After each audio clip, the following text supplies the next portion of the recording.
Now, the Philippines will head to the polls in 2 days, and the presidential candidates are bringing their best foot forward in the final leg of campaigning.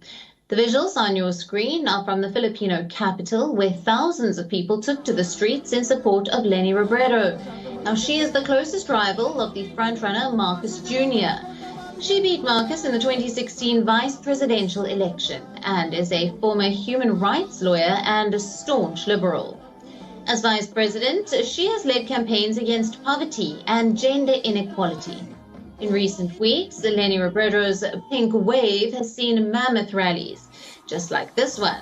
Through the color pink, she is breaking away from her old affiliation with the Liberal Party, which was characterized by yellow. Robredo has clearly defined her mission, which is to unite the opposition and the dissenting voices against sitting President Duterte.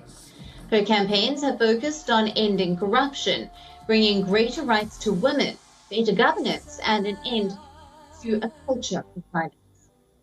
On the other hand is the son of the late dictator, Ferdinand Marcos Jr.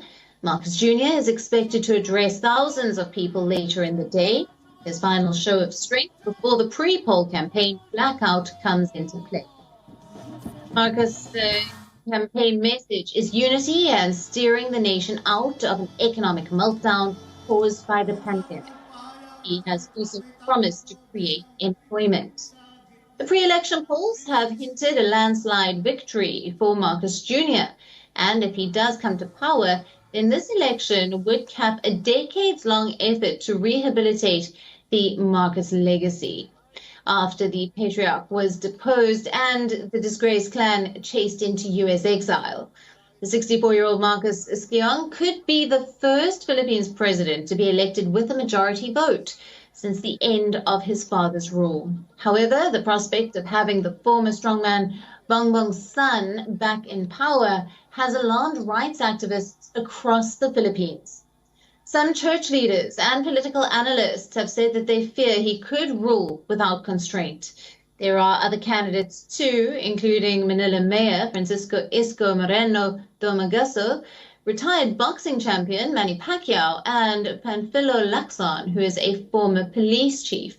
They, however, have consistently trailed in the polls. A total of 65 million Filipinos are eligible to vote in the Monday polls. The people will decide on the successor to President Rodrigo Duterte after 6 years in power. They will also vote on thousands of other posts, ranging from lawmakers and governors to city mayors and councillors. WION, now available in your country. Download the app now. Get all the news on the move.